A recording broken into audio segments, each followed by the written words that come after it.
Hey, Dollar Shave Club sponsored this tutorial, and I'm pretty stoked about that. More info later in this video about cleaning yourself up, so stay tuned. Buckle up, folks. This was kind of a wild ride.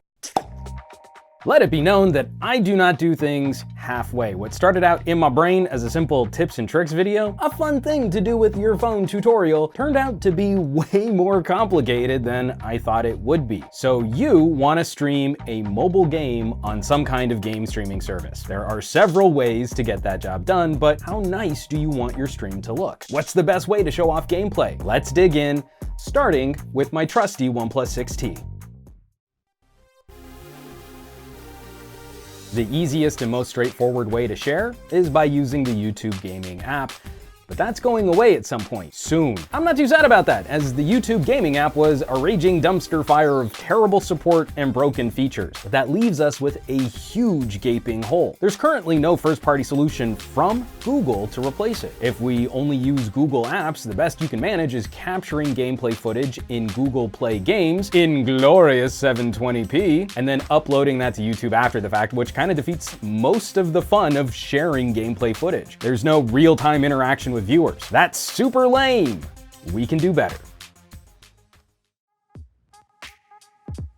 We need to fire up another app, and Streamlabs is here to save the day. Streamlabs OBS, or Slobs as the hip kids are calling it, it's a handy Swiss Army knife of an app that can be used to control a desktop game stream or stream directly from your phone. This is not a comprehensive setup video. If you want a step-by-step guide, hit me up in the comments, but there are a bunch of tutorials for how this app might work for you. You can log into Twitch or YouTube, but Slobs is better set up for Twitch. Tons of options for overlays, chat, events, etc. This is awesome when you're doing IRL streaming from your phone cameras, but these overlays don't transfer to screen sharing. So when you switch over to the game, the best we can get is this little floating button that can open for chat, but then blocks your gameplay. That's clumsy. You also might have noticed that my stream has my selfie camera on, which is pretty fancy. That's something that Slobs also can't do on its own. If you fire up Google Play Gaming like you're going to record, then you'll get this little bubble with your selfie cam. You don't need to actually record, you're streaming through Slobs, but Google Play Gaming will keep that little selfie video bubble up for your stream. All right, we're sharing your screen in higher quality. We've got your selfie camera on so people can see your reactions. But let's see what we can do about a more accessible chat and maybe some better streaming options. At the time this video was shot, I still have not found a good way to get the chat visible on a stream directly from a single device. And honestly, you might not want to do that because of how little real estate you have to work with on a phone screen. But we can offload our chat to a second gadget. ReStream.io is a free way to send a game stream to one server, and then that server distributes your stream to as many services as you want to sign up for. You set up your ReStream account, get a stream key for Slobs, and on ReStream, you control which services you send to. Push go from the phone and you're multi-streaming around the web. The handy thing about ReStream, it will collect your chat from each service and display it in one window for you. On desktops, you'll probably want to use their chat app. But because this will work in a browser, we can send the chat to another device while streaming from your main phone. That device could be a computer, a laptop, or another phone or tablet. It's certainly not as elegant as seeing the chat right on your screen in your stream, but it's way more accessible than having to stop the game to bring up the Slobs Twitch chat, have a brief interaction, then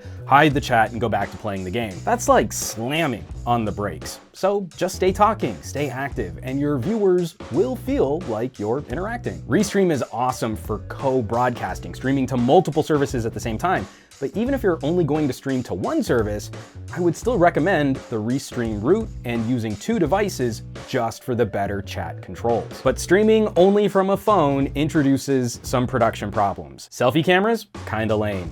But the main issue comes from controlling audio. The only way to phone stream is to play the audio out through the speakers and use the phone's microphones to pick up both the game audio and your commentary. Your only control is turning the speakers up or down and talking louder or quieter or further away from the phone. Not ideal. We've already migrated to multiple devices.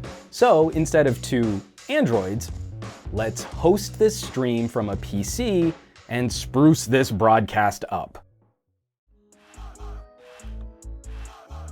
At stage 4, unfortunately, this is where we part ways with the OnePlus 6T. See, now we need to connect some kind of capture card. That means our phone or tablet needs HDMI output, and there is no support for that on this bad boy. For this next step, I'll switch over to the Razer Phone 2. A cheap adapter will give you HDMI out. Mine also has a charge port, but be careful with that. I ran a stream with the Razer Phone 2 plugged in and streaming, where this phone got up to 120 degrees Fahrenheit. Because basically you're using everything on the phone, everything the phone has to offer. So adding additional heat on top of that by charging a battery, probably not a great idea. But I digress. The power of a PC means we have a near infinite number of options for routing audio and video. Again, this can't be a comprehensive video, so I'm just gonna detail some of my experiences as a place to start. My main capture card is an Elgato HD60S, and I also have an Aja UTAP, which is really built more for cameras, but can also kinda get the job done. Once plugged into HDMI, the phone audio is being sent to your PC.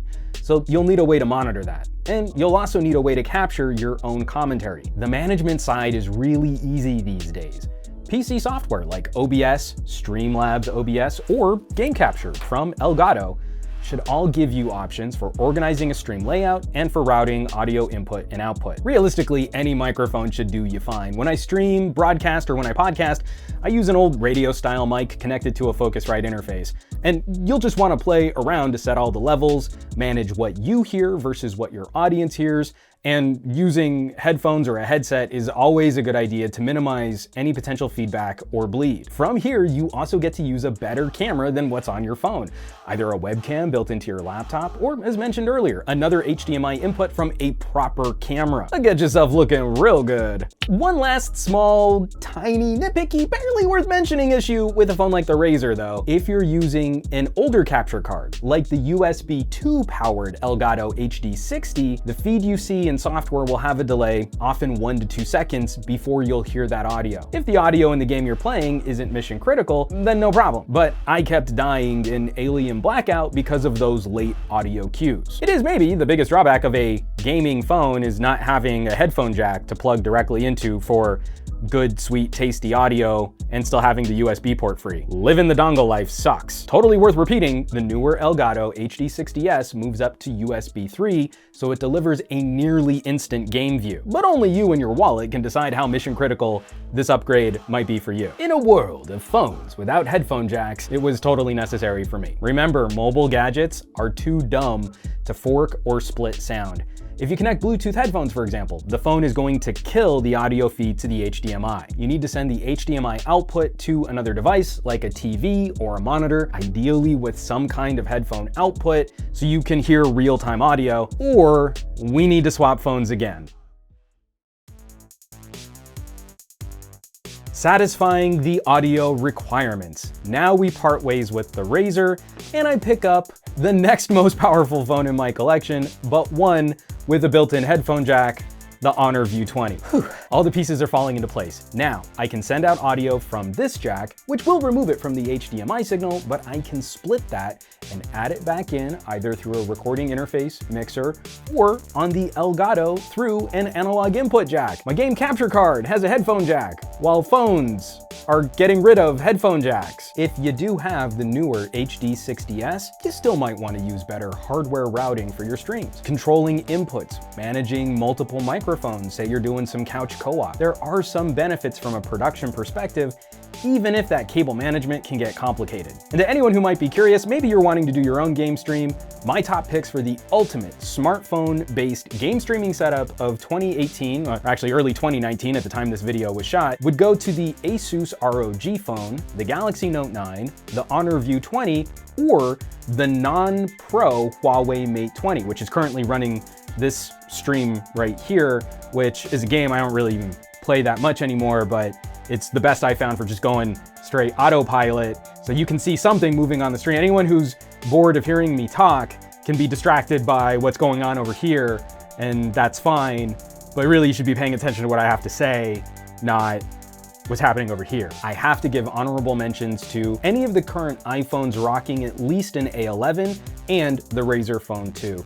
They lose out because of the lack of headphone jack, but they're both beastly powerful devices that you can set up some really cool streams with. But for many of you watching this who might be interested in mobile gaming, a lot of you are likely smashing your faces into your keyboards, screaming into your browsers. Maybe we can scrap all of this and simplify a lot. But before we get to that last streaming option, we've been talking about sprucing up your game stream. Maybe putting yourself on camera. And that's where today's sponsor comes into play, where Dollar Shave Club can really help you out. So it should be like super obvious. It's the name of the company that you can get great razor blades and shaving butter. But being a part of the Dollar Shave Club is now also about taking care of, like, all of this. Clean up and pamper yourself a bit. High quality, low prices, none of that fancy packaging or advertising.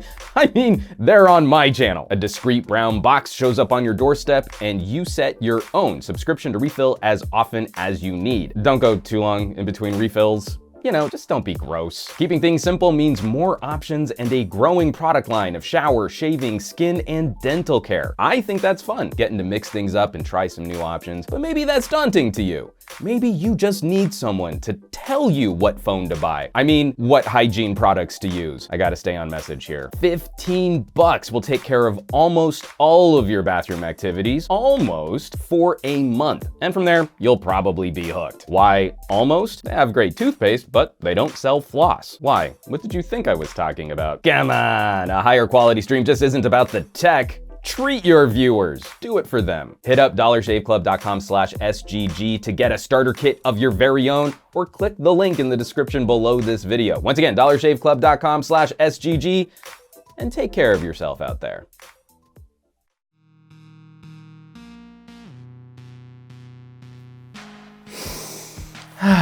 That's so much better. If we're already using a PC and we want to show off a mobile game, why don't we just emulate Android and keep it all in one PC? There are a handful of options to run Android and Windows: Remix, Nox, and probably most well known is BlueStacks. Then you can take your broadcaster software, point it at the virtual Android window, and you should be ready to tackle that Let's Play. There are always pros and cons, however, and while I have plenty of PC power, games run well enough when I'm emulating on my laptop. Sometimes the control can get lost in that emulation translation. Most emulators come with key mapping and gamepad support, but a game which really embraces mobile just might be best played on a phone or tablet. Even though my laptop has a touchscreen, it's just not the same. Folks, this was supposed to be like a 3-minute tips and tricks video, but I kept running into roadblock after roadblock after roadblock after roadblock after roadblock, and it's really difficult finding solutions to specific problems. Funnily, there aren't a lot of people asking about on-screen chat or advanced audio routing